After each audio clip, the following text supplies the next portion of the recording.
मन की मृत्यु ही प्रज्ञा का जन्म है।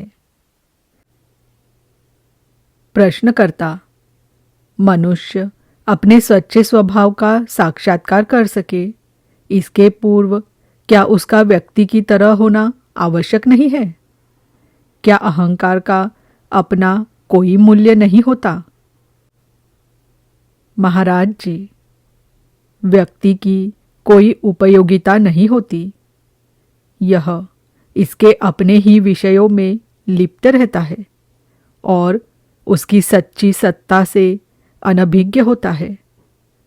जब तक साक्षित्व चेतना, विटनेसिंग कॉन्शियसनेस, व्यक्ति के लिए कार्य प्रारंभ नहीं करती और यह प्रेक्षण का विषय होने के बजाय प्रेक्षण का विषय ही नहीं बन जाता, तब तक साक्षात्कार की पूर्व भूमिका नहीं बनती।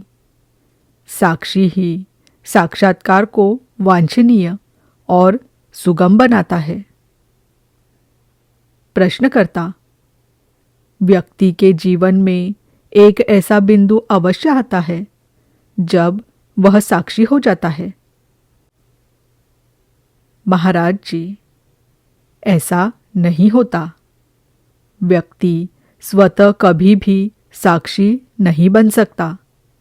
यह तो ऐसी आशा है कि कोई ठंडी पड़ी मोमबत्ती समय आने पर स्वयं ही प्रज्वलित हो उठेगी। यदि चैतन्य की अग्निशिखा स्पर्श न करे तो व्यक्ति सदा के लिए अंधकार में पड़ा रहे, यह भी हो सकता है। प्रश्नकर्ता, इसे कौन प्रज्वलित करता है? महाराज जी, गुरु, उसके शब्द, उसकी उपस्थिति। भारत में यह अधिकांशतः मंत्र को माध्यम बनाकर किया जाता है। एक बार मोमबत्ती को प्रज्वलित कर दिया जाए तो इसकी लौ स्वयं ही इसे जलाकर मिटा देती है। प्रश्नकर्ता, मंत्र के इतने प्रभावी होने का क्या कारण होता है? महाराज जी, मंत्र का निरंतर जप एक ऐसा कार्य है जिसे व्यक्ति स्वयं अपने स्वार्थ हेतु नहीं करता। इससे व्यक्ति लाभान्वित नहीं होता। जैसे मोमबत्ती के जलने से उसमें वृद्धि नहीं होती। प्रश्नकर्ता, क्या व्यक्ति स्वयमेव ही अपने आप के प्रति जागृत हो सकता है? महाराज जी, हाँ, कभी कभी अत्यंत कष्ट उठाने के फलस्वरूप ऐसा होता है। गुरु चाहता है कि तुम्हें अंतहीन कष्टों से बचाया जाए, क्योंकि उसकी कृपा ही ऐसी होती है। यहाँ तक कि यदि गुरु बाह्य खोज से उपलब्ध न भी हो सके तो भी आंतरिक गुरु, सद्गुरु तो सदैव होता ही है। जो मनुष्य को उसके अंतर हृदय में रहते हुए ही भीतर से निर्देश एवं सहायता देता है। बाह्य और आंतरिक केवल देह के ही संदर्भ में होते हैं। वस्तुतः सब एक ही है और बाह्य आंतरिक का ही प्रक्षेपण भर होता है। चैतन्य का प्राकट्य ऐसे होता है मानो किसी उच्चतर आयाम से हो रहा हो। प्रश्नकर्ता, इस चैतन्य रूपी अग्निकण के स्पर्श से पूर्व की और बाद की स्थिति में क्या अंतर होता है? महाराज जी, वह साक्षी जो इस अंतर की संवेदना कर सके, इसके स्पर्श के पूर्व अविद्यमान होता है। व्यक्ति चेतन हो यह तो संभव है, परंतु अपने चेतन होने की जागृति का उसमें अभाव होता है। उस स्थिति में वह जो कुछ भी सोचता है जिन भावनाओं से गुजरता है और जिन अनुभवों से गुजरता है उनसे पूर्णतः तादात्म्य युक्त रहता है। उसमें जो अंधकार छाया होता है वह उसका स्वसृजित अंधकार होता है।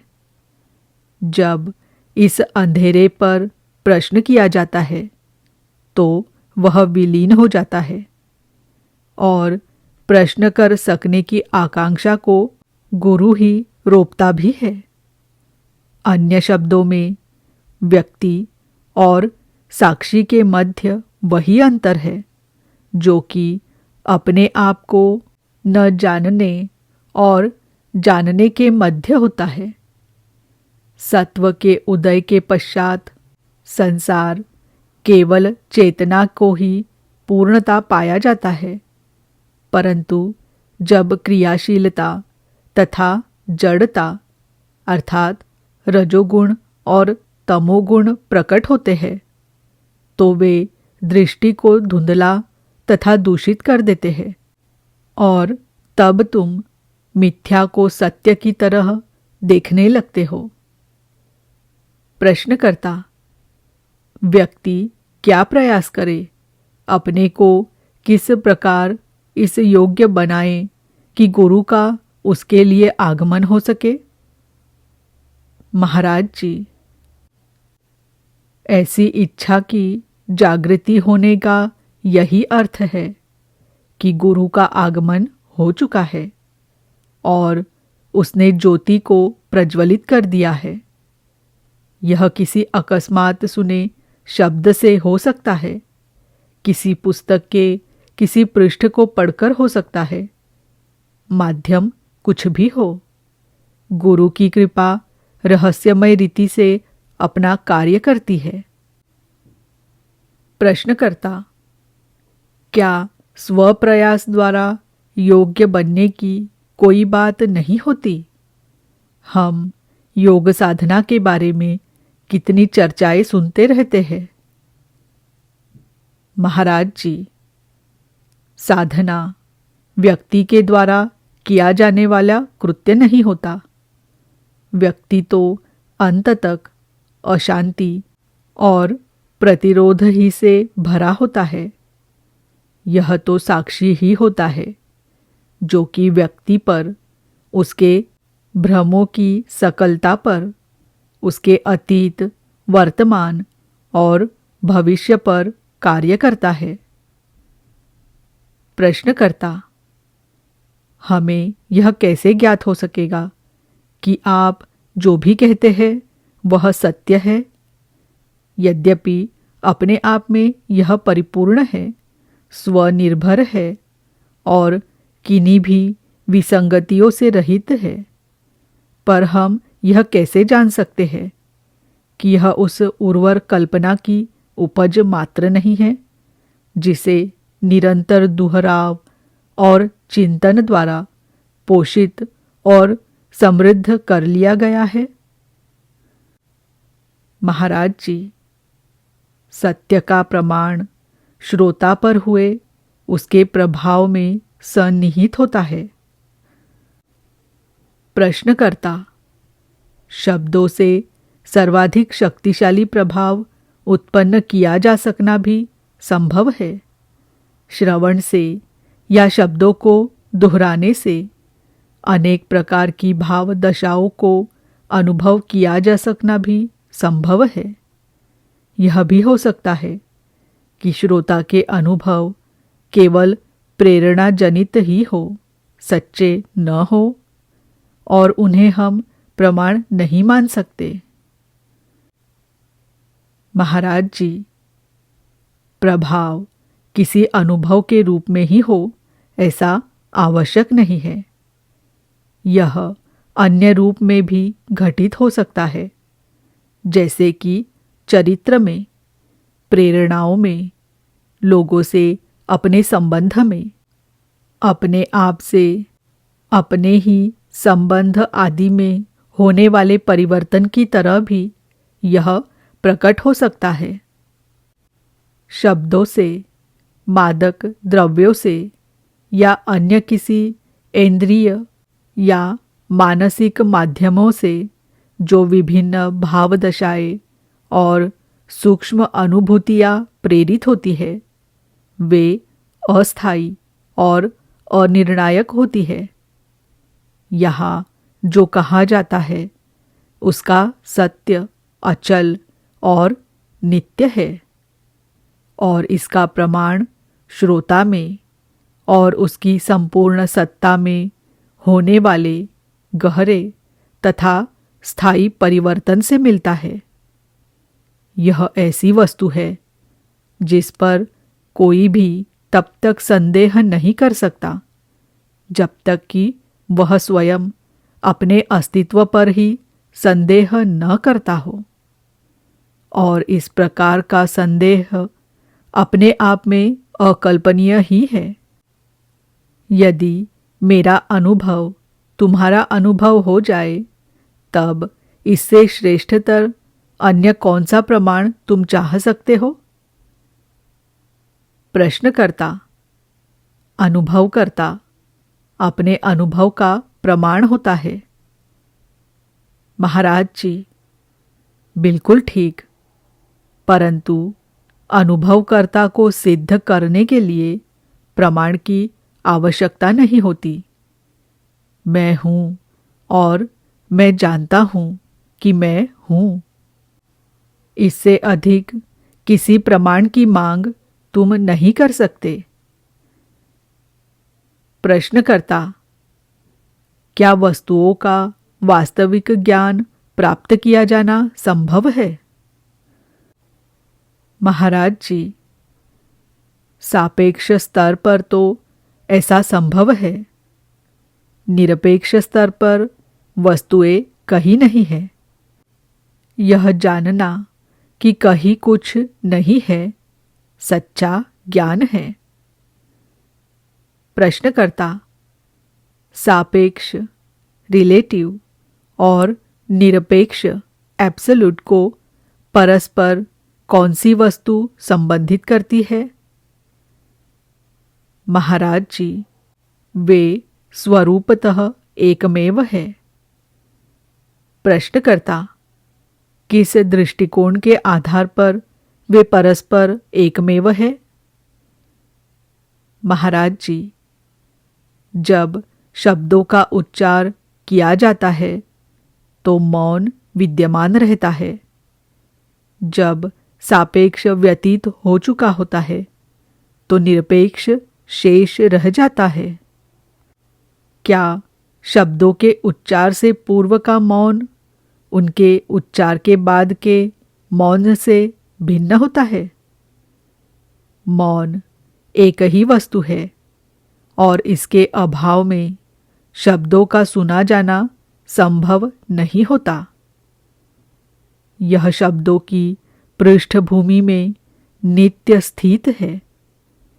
शब्दों से अपना ध्यान हटाओ और उसे मौन पर ले जाओ, और तब तुम उसे सुन लोगे। मन अनुभव के लिए लालायित रहा करता है और उसकी स्मृति को ही वह ज्ञान मान बैठता है। ज्ञानी सभी अनुभवों से परे होता है और अतीत के संबंध में उसकी स्मृति रिक्त होती है। वह किसी भी वस्तु विशेष से पूर्णतः असंबद्ध होता है, परंतु मन सदैव सिद्धांतों और परिभाषाओं के लिए तरसता रहता है। वह वास्तविकता को सदा शाब्दिक आवरण में ठूंसने के लिए उत्सुक होता है। वह प्रत्येक वस्तु के विषय में कोई न कोई धारणा चाहता है, क्योंकि धारणाओं के अभाव में मन का अस्तित्व नहीं रह जाता। वास्तविकता का यही स्वरूप है। एकमात्र वस्तु होना, अकेले होना, पर मन उसे अकेला नहीं रहने देता और इस प्रयास में वह अवास्तविक ही से अपना संबंध जोड़ लेता है। और तब भी मन का केवल इतना ही सामर्थ्य है कि वह अवास्तविक की अवास्तविकता को अवश्य ही आविष्कृत कर सकता है। प्रश्नकर्ता, और वास्तविक को वास्तविक की तरह देख पाने के बारे में? महाराज जी, वास्तविक का दर्शन किया जा सके ऐसी कोई अवस्था नहीं होती। कौन किसे देखे? तुम बस वास्तविक हो भर सकते हो, जो कि तुम वैसे भी हो ही। समस्या केवल मानसिक है। समस्त मिथ्या धारणाओं को त्याग दो, यह पर्याप्त है। सच्ची धारणाओं की कोई आवश्यकता नहीं है। ऐसी धारणाएं होती ही नहीं है। प्रश्नकर्ता, फिर हमें वास्तविक की खोज के लिए प्रोत्साहित क्यों किया जाता है? महाराज जी, मन के पास कोई ध्येय होना चाहिए। इसे अवास्तविक से अपने आप को मुक्त कर सकने के लिए इस कार्य के पारितोषिक के रूप में किसी प्राप्ति का आश्वासन दिया जाता है। वास्तव में किसी ध्येय की आवश्यकता नहीं होती। मिथ्या से मुक्त हो जाना स्वयं ही अपना पारितोषिक होता है। अन्य किसी पारितोषिक की क्या आवश्यकता है? जैसे कि अपने को स्वच्छ रखना, यह स्वयं ही अपना पुरस्कार होता है। प्रश्नकर्ता, क्या आत्मज्ञान पुरस्कार नहीं है? महाराज जी, आत्मज्ञान का यही पुरस्कार है कि व्यक्तिगत अहम से छुटकारा हो जाता है। ज्ञाता को तुम कभी नहीं जान सकते, क्योंकि तुम स्वयं ही ज्ञाता हो। जानने का तथ्य ही ज्ञाता को प्रमाणित कर देता है। अन्य किसी प्रमाण की कोई आवश्यकता नहीं है। जैसे प्रकाश को रंगों के द्वारा ही जाना जाता है, उसी प्रकार ज्ञाता को ज्ञान के द्वारा। प्रश्नकर्ता, क्या ज्ञाता केवल एक निष्कर्ष मात्र है? महाराज जी, तुम अपनी देह को, मन को, भावनाओं आदि को जानते हो। क्या तुम केवल एक निष्कर्ष भर हो? प्रश्नकर्ता, अन्यों के लिए तो मैं निष्कर्ष भर हो सकता हूँ, पर स्वयं के लिए नहीं हो सकता। महाराज जी, इसी प्रकार मैं भी हूँ। तुम्हारे लिए एक निष्कर्ष, पर स्वयं अपने लिए नहीं। मैं अपने को स्वयं होकर जानता हूँ, वैसे ही जैसे कि तुम एक मनुष्य होकर अपने को मनुष्य की तरह जानते हो। स्वयं को तुम निरंतर यह स्मरण नहीं दिलाते रहते कि तुम मनुष्य हो। अपने मनुष्य होने की पुष्टि तुम केवल तभी करते हो जब कोई तुम्हारे मनुष्य होने के बारे में संदेह प्रकट करता है। इसी प्रकार मैं जानता हूँ कि मैं सर्व हूँ। जब तुम मुझे कुछ विशिष्ट एक व्यक्ति के रूप में ग्रहण करते हो, केवल तभी मैं विरोध करता हूँ। जैसे तुम सदैव मनुष्य ही होते हो, वैसे ही मैं भी सदैव वही हूँ जो कि मैं हूँ। अपरिवर्तनशील की तरह से तुम जो भी हो, तुम निसंदेह वही हो। प्रश्नकर्ता, जब मैं आपसे प्रश्न पूछता हूँ, आप यह कैसे जानते हैं कि आप ज्ञानी हैं? तो आप उत्तर देते हैं, मैं अपने भीतर कोई भी कामना नहीं पाता। क्या यह प्रमाण नहीं है?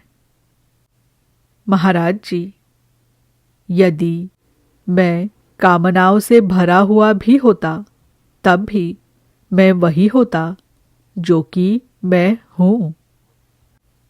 प्रश्नकर्ता, कामनाओं से भरे आप और कामनाओं से भरा मैं, हम दोनों में क्या अंतर होता? महाराज जी, तुम अपनी कामनाओं के साथ तदाकार हो जाते हो और उनके दास बन जाते हो। मेरे लिए कामनाएं भी अन्य वस्तुओं जैसी वस्तुएं भर है, मन के आकाश में विचरते बादलों सी, और उनके लिए कार्यरत होने की कोई बाध्यता मुझे अनुभव नहीं होती। प्रश्नकर्ता, ज्ञाता और ज्ञान एक ही वस्तु है कि भिन्न भिन्न? महाराज जी, वे एक भी है और भिन्न भिन्न भी। ज्ञाता अव्यक्त है, ज्ञात व्यक्त होता है। ज्ञात सदैव गतिमान रहता है, यह परिवर्तित होता है। इसका न तो अपना कोई आकार होता है और न स्थायी घर। ज्ञाता समस्त ज्ञान का अविकारी आश्रय होता है। दोनों परस्पर निर्भर होते हैं, परंतु वास्तविकता इनसे अतीत की वस्तु है। ज्ञानी को जान पाना संभव नहीं होता, क्योंकि वहाँ ऐसा कोई होता ही नहीं जिसे जाना जा सके। जब कोई व्यक्ति विद्यमान हो तो तुम उसके बारे में कुछ कह सकते हो, परंतु जब किसी विशिष्टता से स्वतादात्म्य ही अविद्यमान हो तो क्या कहा जा सकता है? तुम किसी ज्ञानी को कुछ भी कह सकते हो, वह सदैव यही प्रश्न करेगा, तुम किसके विषय में कह रहे हो? ऐसा कोई व्यक्ति कहीं नहीं है।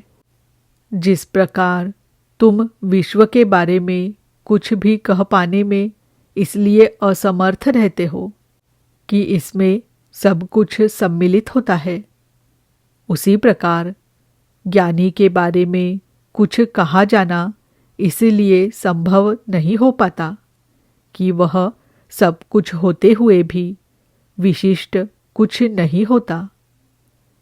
तुम किसी चित्र को यदि दीवार पर टांगना चाहो तो एक कील की आवश्यकता होगी, पर यदि कील न हो तो चित्र को कैसे टांग सकोगे? किसी वस्तु को रखने हेतु तुम्हें स्थान की आवश्यकता होती है और किसी घटना को सत्यता देने के लिए काल की आवश्यकता होती है, पर जो काल और स्थान से स्वतंत्र हो वह सभी व्यवहारों को असंभव बना देता है। यद्यपि यही हर वस्तु को संवेद्य परसिवेबल बनाता है, परंतु स्वयं यह संवेदनातीत वस्तु है। मन यह नहीं जान सकता कि उसके परे क्या है, पर मन जिसे जाना जाता है वह मन से परे है। ज्ञानी न तो जन्म को जानता है न मृत्यु को। अस्ति और नास्ति उसकी दृष्टि में समान है। प्रश्नकर्ता, जब आपकी देह की मृत्यु हो जाती है तब आप रहते हैं? महाराज जी, कुछ भी नहीं मरता। देह तो बस कल्पित वस्तु है, ऐसी किसी वस्तु का अस्तित्व ही नहीं है। प्रश्नकर्ता, एक और शताब्दी व्यतीत हो इसके पूर्व ही आप अपने आसपास के लोगों की दृष्टि में मृत हो चुके होंगे। आपकी देह को फूलों से ढका जाएगा, फिर उसका दाह संस्कार संपन्न होगा और भस्म बिखरा दी जाएगी। यह तो हम लोगों का अनुभव होगा। आपका अनुभव क्या होगा? महाराज जी, काल की परिसमाप्ति हो जाएगी। इसे ही महामृत्यु कहते हैं, काल की मृत्यु हो जाना। प्रश्नकर्ता, क्या इसका तात्पर्य यह है कि विश्व और उसमें उपस्थित सारी वस्तुएं भी समाप्त हो जाएंगी? महाराज जी, विश्व तो तुम्हारा व्यक्तिगत अनुभव है, यह कैसे समाप्त होगा? यह किस प्रकार प्रभावित होगा? मान लो कि तुम 2 घंटों तक भाषण देते रहे। जब यह समाप्त हो जाता है तो कहाँ चला जाता है?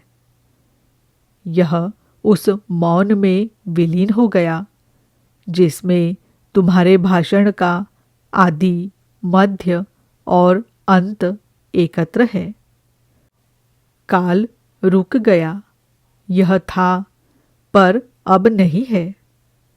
बातचीत कर बिताए गए जीवन के बाद का मौन और मौन रहकर बिताए गए जीवन के बाद का मौन एक ही मौन है।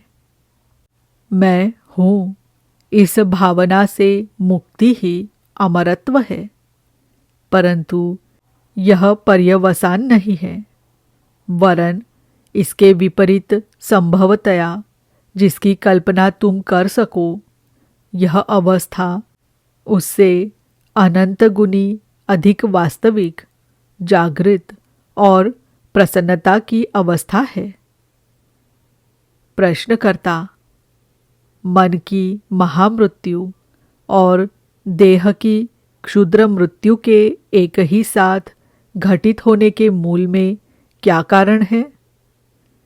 महाराज जी, ऐसा नहीं होता।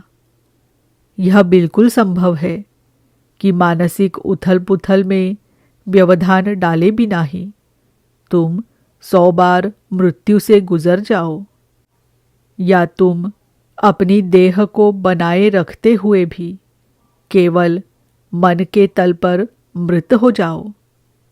मन की मृत्यु ही प्रज्ञा का जन्म है।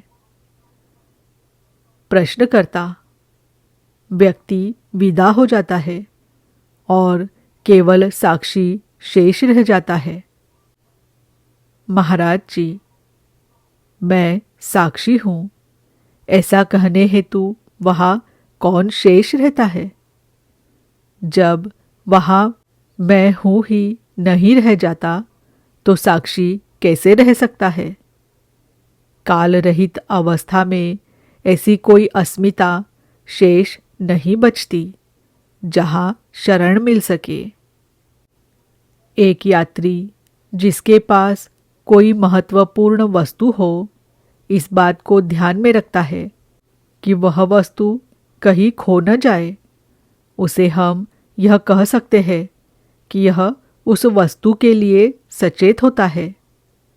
इसी प्रकार जो व्यक्ति मैं हूँ की भावना के प्रति सचेत होता है, वह अहम के प्रति सचेत होता है। ज्ञानी किसी भी वस्तु पर अपनी पकड़ नहीं रखता, अतः उसे सचेत नहीं कहा जा सकता। पर फिर वह अचेत हो ऐसा भी नहीं है। वह तो वस्तुतः चैतन्य का हृदय ही होता है। हम उसे दिगंबर कहते हैं, अर्थात वह जिसके वस्त्रों का कार्य दिशाओं से होता है, वह जो परम नग्न है, सारी प्रतीतियों से परे है। ऐसा कोई नाम या रूप नहीं है जिसका आश्रय लेकर वह अपना अस्तित्व रखता हो। फिर भी एकमात्र वही ऐसा है जो कि वास्तव में है। प्रश्नकर्ता, मैं यह सब नहीं समझ पा रहा। महाराज जी, कौन समझ सकता है? मन की अपनी सीमाएं होती है। इतना ही पर्याप्त है कि तुम्हें ज्ञान की परिसीमाओं तक लाकर छोड़ दिया जाए और अज्ञात की गहनता गूढ़ता से तुम्हारा सामना करा दिया जाए। फिर यह तुम पर है कि तुम इसमें डुबकी लगाने हेतु राजी होते हो या नहीं। प्रश्नकर्ता, साक्षी के विषय में क्या? यह वास्तविक है या अवास्तविक? महाराज जी, यह वास्तविक भी है और अवास्तविक भी। भ्रम का अंतिम अवशेष वास्तविकता का प्रथम स्पर्श। मैं केवल साक्षी मात्र हूँ, यह कहना असत्य भी होता है और सत्य भी। असत्य इसलिए क्योंकि इसमें मैं हूँ है। सत्य इसलिए कि साक्षी मात्र है। यह कहना अधिक उचित होगा, साक्षित्व है। जैसे ही तुम मैं हूँ कहते हो, तत्क्षण ही संपूर्ण जगत उसके सृष्टा के साथ अस्तित्व ग्रहण कर लेता है। प्रश्नकर्ता, एक और प्रश्न। क्या हम आत्मा और व्यक्ति की तुलना दो भाइयों, बड़े और छोटे के रूप में कर सकते हैं? छोटा उपद्रवी और स्वार्थी है, कठोर और अशांत है, जबकि बड़ा प्रज्ञावान और दयालु है, विवेकवान और सहृदय है, देह चेतना से और उसकी इच्छाओं और भयों से मुक्त है। बड़ा भाई तो छोटे को जानता है, पर छोटा बड़े से अनभिज्ञ है और अपने को पूर्णतः आत्मनिर्भर समझता है। गुरु का आगमन होता है और वह छोटे भाई को बतलाता है, तुम अकेले नहीं हो, तुम एक संभ्रांत कुल से हो। तुम्हारा भाई एक अति विशिष्ट व्यक्ति है। वह बुद्धिमान और दयालु है और तुम्हें बहुत प्यार करता है। उसे स्मरण रखो, उसके बारे में सोचो, उसका पता लगाओ, उसकी सेवा करो और तुम उसके साथ एक हो जाओगे। अब प्रश्न यह है कि क्या हम में व्यक्तित्व और व्यष्टिभाव, मिथ्या अहम और सच्ची आत्मा, ऐसी दो सत्ताएं हैं, या कि यह केवल रूपक के रूप में ही ठीक है? महाराज जी, यहाँ दोनों हैं। वे दो की तरह प्रतीत अवश्य होते हैं, पर उनकी परीक्षा करने पर एक ही पाया जाता है।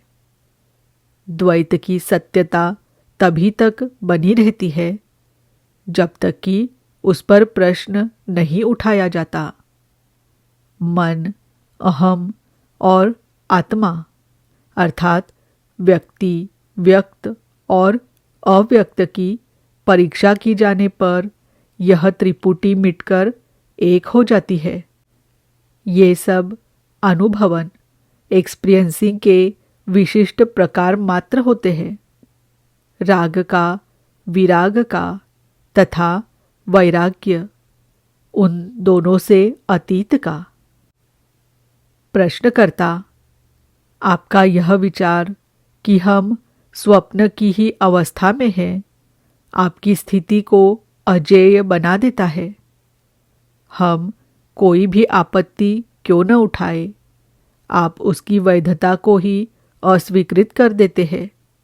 आपसे तो चर्चा ही नहीं की जा सकती। महाराज जी, चर्चा करने की इच्छा भी बस अन्य इच्छाओं सी ही एक इच्छा है। ज्ञान प्राप्ति की इच्छा, शक्ति पाने की इच्छा, यहाँ तक कि अस्तित्वमान रहने की इच्छा भी बस इच्छाएं ही तो है। हर व्यक्ति बने होना, जीवित रहना, जीते रहना चाहता है, क्योंकि कोई भी स्वयं के विषय में निश्चयात्मक दृष्टि से कुछ नहीं जानता। परंतु फिर भी प्रत्येक व्यक्ति अमर है।